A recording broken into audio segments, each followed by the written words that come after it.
अहो तुम्ही ना असायला हवं होतं तिथे. तो काय नाटकाचा खेळ आहे का? नाटकाचा खेळच होता. तू बघितलंस ना, मग पुरे झाला.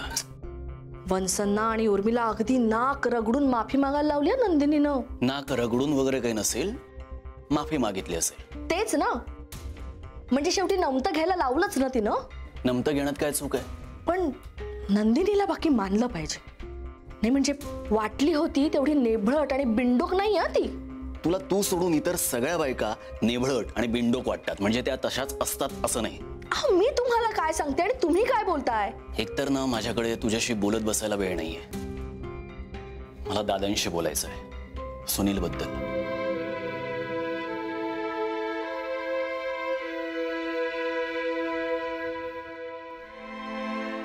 सुनील बद्दल?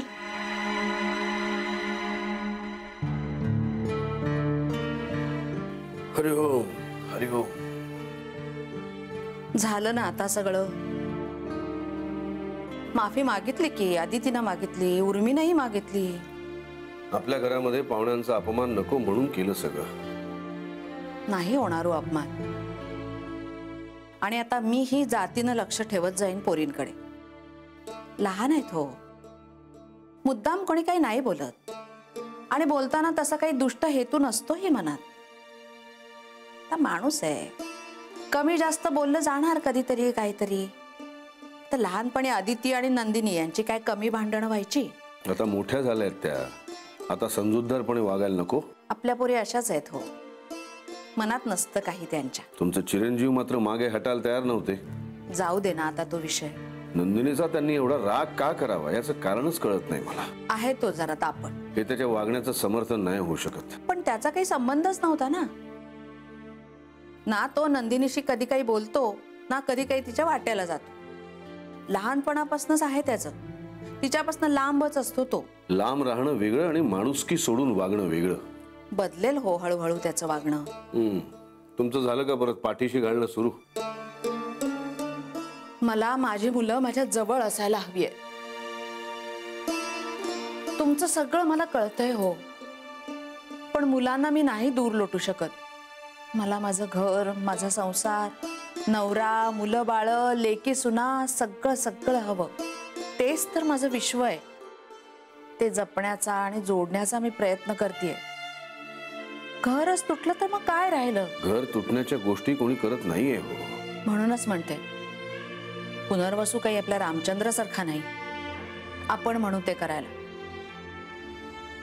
त्याच्या त्याच्या मर्जीनं करतो तो, पण जे करतो ते मनापासून करतो, शिस्तीनं करतो, पूर्ण लक्ष घालून करतो, असं बाई मला तरी वाटतं.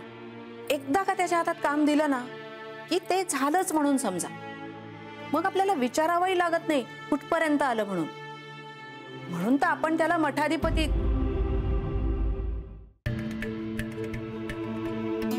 नंदिनी, अगं हे चौकशी करून आलेत. पण तुम्ही सांगितलं ना त्यांना? मी सांगितलं तरी ह्यांना काय फरक पडतोय? पण ही वेगळी गोष्ट आहे ना.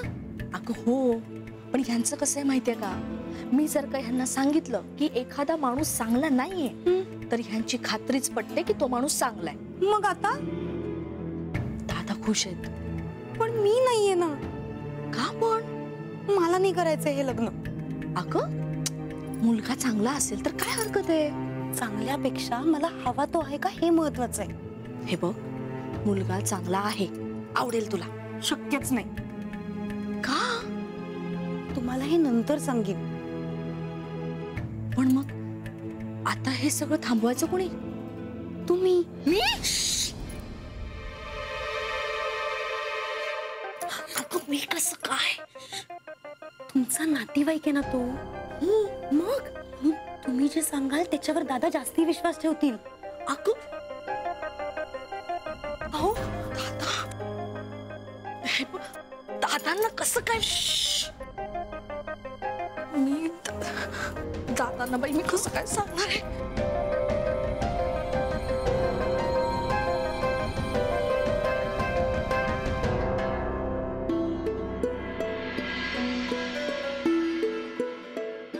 छान आहे हा कुर्ता, आवडला मला. थँक्यू रामदादा. ही साडी पण मस्त आहे. हा दादा बहिणींना आवडेल ना? हो हो, म्हणजे काय आवडेल आवडेल.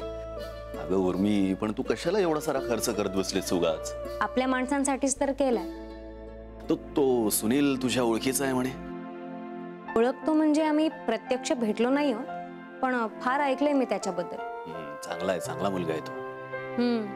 नाही, त्याचे जे मामा आहेत ना ते आमचे फॅमिली डॉक्टर आहेत. हो, तो म्हणत होता की मामांनी फोन केला होता, तुझा नंबर दिलाय, तुला फोन करणार आहे म्हणे.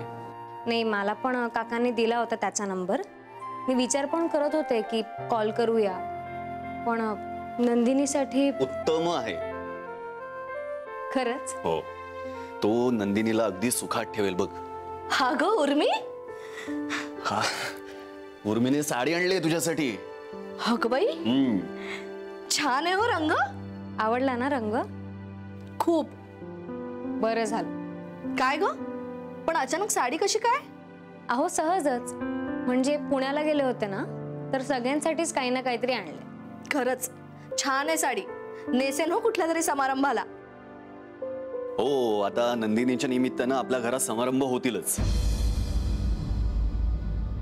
अच्छा दादा बहिणी, येते मी. हो, आणि धन्यवाद. काय दादा? अच्छा.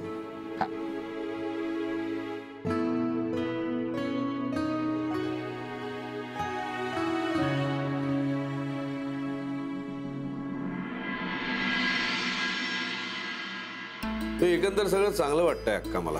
अहो दादा, तुमच्यावर तर पूर्ण विश्वास आहे हो आमचा. तुम्ही करणार ते विचार करूनच करणार. आता नंदिनीला तुम्ही तुमची मुलगी समजता, म्हणजे एका अर्थी तिचं आयुष्य मार्गी लावा म्हणजे झालं. आम्हाला तरी दुसरं काय पाहिजे हो. तेच ना, म्हणून तर नुसतं पत्रिका जुळवण्यावर ठरवलंच नाही.